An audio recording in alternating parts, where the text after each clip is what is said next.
జై సద్గురు ప్రభు మహారాజ్ కి జై.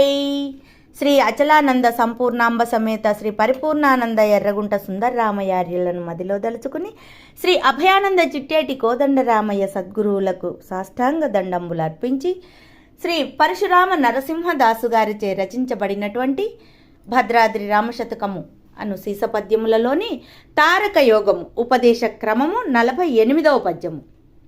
సాధన చత్వారి సంపత్తియును గల్గి పరిపూర్ణుడైన సద్గురుని చేరి ద్వాదశ సాష్టాంగ దండంబులర్పించి తను మన ప్రాణముల్ధారబోసి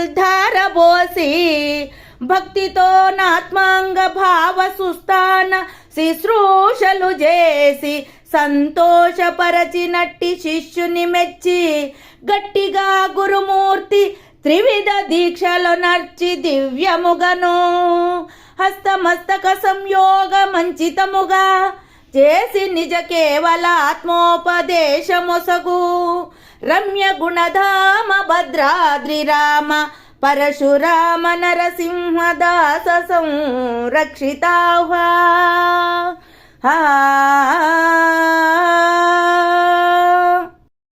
జై నిజ గురుభ్యో నమ. జై అమలాంబ సమేత అనుభవానంద రాజయోగీంద్ర ప్రభుస్వాముల వారి దివ్య చరణార విందములకు ద్వాదశి వందనములు సమర్పించుకొనుచు మనం శ్రీమత్ పరశురామ నరసింహదాసు గారిచే విరచితంబైనటువంటి భద్రాద్రి రామ శతకాన్ని ఈరోజు 48వ పద్యం తారక యోగాన్ని అందు ఉపదేశ క్రమ విధానాన్ని ముచ్చటించుకుంటూ ఉన్నాం. ఇప్పటి వరకు మనం 7వ పద్యం నుంచి సాంఖ్యయోగాన్ని 47వ పద్యం అరిషడ్వర్గముల వరకు ముచ్చటించుకున్నాం. ఉపదేశ క్రమాన్ని అంటే గురువుగారు మనకు ఇచ్చేటువంటి ఉపదేశము ఏదైతే ఉన్నదో అది నేటి నుండి ప్రారంభించుకుంటూ ఉన్నాం. అసలు ఉపదేశము అంటే మంచి మాట, హితవచనమే ఉపదేశం. ఇంకా బోధనము, బోధించటమే ఉపదేశం, నిర్దేశించటమే ఉపదేశం. ఒక్క మాటలో చెప్పాలంటే గురువుగారు మంత్రం చెప్పటమే ఉపదేశం. ఉప అంటే దగ్గర అని, దేశం అంటే ప్రదేశం. మనకు అత్యంత దగ్గర ప్రదేశం ఏమున్నది? అది గురుముఖతః దర్శించాలి. మనము దేనిలో ఉన్నామో, దేనిని చూసినట్లయితే నీవు లేవో, దేనిని దర్శిస్తే నీ ఆట ముగుస్తుందో, నీ భ్రాంతి రహితమవుతుందో దాన్ని బోధించే బోధనా క్రమమే ఉపదేశం. ఇక్కడ చెప్తున్నారు, ఈ ఉపదేశం పొందేందుకు అధికారి అయినటువంటి వారు గురించి చెప్తున్నారు.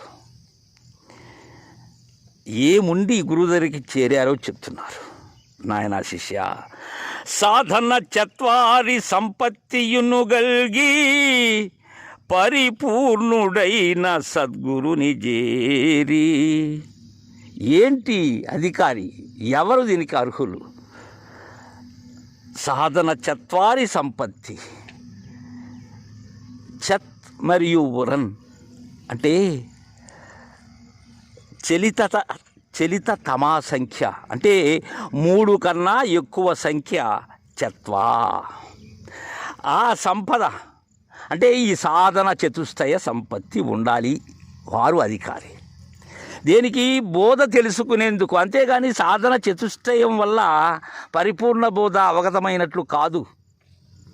ఈ నిత్యానిత్య వస్తు వివేకం, ఇహ ఆమూత్రార్థ ఫలభోగ విరాగం, సమాధి షట్క సంపత్తి, ముముక్షత్వం, ఇవి 4 కలిగి ఎవరి దరి చేరాలి? పరిపూర్ణుడైన సద్గురుని చేరి. ఎవరి దరి చేరినా పరిపూర్ణ గురుడు తప్ప నీ భ్రాంతిరహితం కాదు. బంధరహితుడైనటువంటి గురుదరి చేరితే నీకున్న బంధాన్ని తొలగిస్తారు. వారే బంధంలో ఉండేటప్పుడు మన బంధాన్ని ఎలా తొలగించగలరు? అందుకే గురుని ఎన్నిక సక్రమంగా జరగాలి. లేనట్లయితే మతి చంచలత్వమే సంప్రాప్తమవుతుంది. అంటే వారిలో ఈ కర్తృత్వరహిత కర్మాచరణ ఏదైతే ఉన్నదో అది ఉండదు. వాచాగా అయితే చెప్పగలరే కానీ వారు నిజముగా అంది పొందినటువంటి వారలు కారు. వారిని సులభముగా వారితో పాటు ఉండి గ్రహించాలి. అవి కలిగి అలాంటి సద్గురుని చేరి ఏం చేయాలి? 12 సాష్టాంగ దండములర్పించి తను మన ప్రాణముల్ ధారబోసి ఆయనకు 12 వందనాలు, 12 నమస్కారాలు, సాష్టాంగ దండ ప్రణామాలు చేయాలి. అంటే మనం ఈ నమస్కారం మరిచినట్లయితే అన్నీ మర్చిపోతాం. శివరామ దీక్షితుల వారు 12 షోడశి నమస్కారాల గురించి మనకు ఆ సాంప్రదాయం చెప్తుంది. ఎలా అంటే ఈ 12 నమస్కారం 2 నాసికాలు, 2 నేత్రములు, 1 నోరు, భ్రూమధ్యం, 2 చెవులు, ముఖం, లలాటం, మస్తకం, బ్రహ్మరంధ్రం కలిసి ఈ 12 ఇవి. ఈ 12 అంగములు గురుదేవుని పాదములను తాకించి నమస్కరించటమే 12 నమస్కారం. దానిని 12 వందనము అంటారు. ఇక సాష్టాంగ నమస్కారం అంటే ఎప్పుడు కూడా గురుపుత్రులైనటువంటి వారు ఆ జై గురుదేవా అని కానీ, జై నిజ గురుభ్యో నమః అని కానీ మనసులో స్మరిస్తూ వాక్కు ద్వారా అయ్యా నేను మీ శిష్యుడను, నేను మీకు ప్రణామం చేస్తున్నాను అని నేత్రములతో సద్గురుదేవుని పాదపద్మములను దర్శించాలి. దర్శించి రొమ్ము, శిరస్సు, చేతులు, చెవులు అనే 8 అంగాలను కూడా దండములాగా అంటే కర్రలాగా నేల మీద మోపి నమస్కారం చేయటమే సాష్టాంగ నమస్కారము అంటారు. అలా చేసి నీ యొక్క తనువు, మనస్సు, ప్రాణము ధారపోయాలి. అవి కూడా ఎలా త్రికరణముగా ధారపోయాలి. అంతేగాని గురువుగారు చెప్తున్నారు అని చెప్పి నా తనువును మీకు అర్పిస్తున్నాను, అలానే ప్రాణధనములను అర్పిస్తున్నాను అని మాట మాత్రము ఇచ్చి మాట మీరటం కాదు సుమా. ఇక్కడ ఆ క్షీరధారలతో పరమ పవిత్రంగా మన యొక్క తనువు, మనస్సు, ధనము అర్పించినటువంటి వారే గురుపుత్రులు. వారిలో ఇక భ్రాంతి ఉండదు. ఎందుకని? తనకు ఉండబడేటువంటివి ఏవైతే ఉన్నావో అవి సమస్తం గురువుకి అర్పణ అయిపోయింది. అలా ధారబోసి భక్తితో ఆత్మాంగ భావ సుస్థాన శుశ్రూషలు చేసి, ఇక్కడ శుశ్రూష అంటే సేవ. గురువుగారు బోధించేది వినేందుకు అత్యంత ఇచ్చ. అలా ఉంటేనే కుదురుతుంది ఇది. అలా లేనట్లయితే ఎప్పటికీ కుదరదు ఇది. ఇంకా శుశ్రూష అంటే దాస్యం, కైంకర్యం. అలా మనకు 4 శుశ్రూషలు చెప్తున్నారు ఇక్కడ గురుదేవులు. ఆత్మాంగ భావ సుస్థాన శుశ్రూషలు చేసి, ఈ మనకు కృష్ణోపదేశకేంద్రుల వారు అంటారు 4 శుశ్రూషణములు లోలత గావించుకొనుచు లోకాతీతం అని. ఈ 4 శుశ్రూషలు ఎప్పుడూ కూడా చేసుకుంటూ లోకాతీతమైనటువంటి పరిపూర్ణాన్ని గురుముఖత ఎరిగినటువంటి ఎరుకను వీడాలి. అందుకే నిన్ను వదలమన్నారు, నీతో కూడా ఇది మరువకూడదు అన్నారు. ఈ శుశ్రూషలు ఎలా చెప్పాలి అంటే క్రమం చెప్పారు ఇక్కడ నరసింహదాస్ ప్రభువరేణ్యులు వారు. ఆత్మ, అంగ, భావ, స్థాన శుశ్రూషలు. ఈ ఆత్మ శుశ్రూష అనబడేటువంటిది మనం వాచార్థం తీసుకున్నట్లయితే గురుదేవుని మరవకుండా నీ ఆత్మయే గురుదేవుని హృదయమునందు అధిష్ఠింప చేసుకొని అలాంటి గురుదేవులు అన్ని జీవరాశుల్లో ఉన్నాడని గురుముఖత ఎరిగి కుల మత స్వార్థ బుద్ధులు వీడి అన్ని జీవరాశులను నీలాగా ప్రేమించడమే ఆత్మ శుశ్రూష. ఇక దీని యొక్క లక్ష్యార్థం ఆత్మే ఈ సర్వప్రపంచమని, ఆ ఆత్మే గురువని సర్వప్రపంచాన్ని సమదృష్టితో చూసి ప్రేమించటం, గురు భావనతో పూజ్య భావనతో చూడటం, ఇది లక్ష్యార్థం. ఇక అనుభవార్థం ఆత్మ శుశ్రూష అంటే సర్వప్రపంచ శరీర ఇంద్రియములను మిథ్యగా చూసి అన్నీ భ్రాంతి అనేటువంటి భావంతో ఆత్మయే నీవని, నీవే ఆత్మ అని పరబ్రహ్మ స్వరూపముగా ప్రకాశించుటే దీని యొక్క అనుభవార్థం. తర్వాత నిర్ణయార్థం ఆత్మ శరీరము ప్రపంచము ఈ మూటిని కూడా గురు సూచనతో వీడి పరిపూర్ణుడయ్యుండుట, ఇది నిర్ణయార్థం. ఇక రెండవదైనటువంటి భావ శుశ్రూషకు వాచార్థం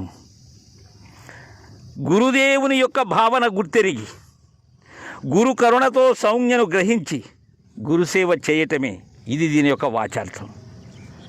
ఇక 2 భావనలో గురువును గురువాక్యమును మరవకుండా సర్వప్రపంచము గురుమయంగా భావన చేస్తూ గురువును నేత్రమందు దర్శించుకుంటూ ఉండటం, ఇది లక్ష్యార్థం.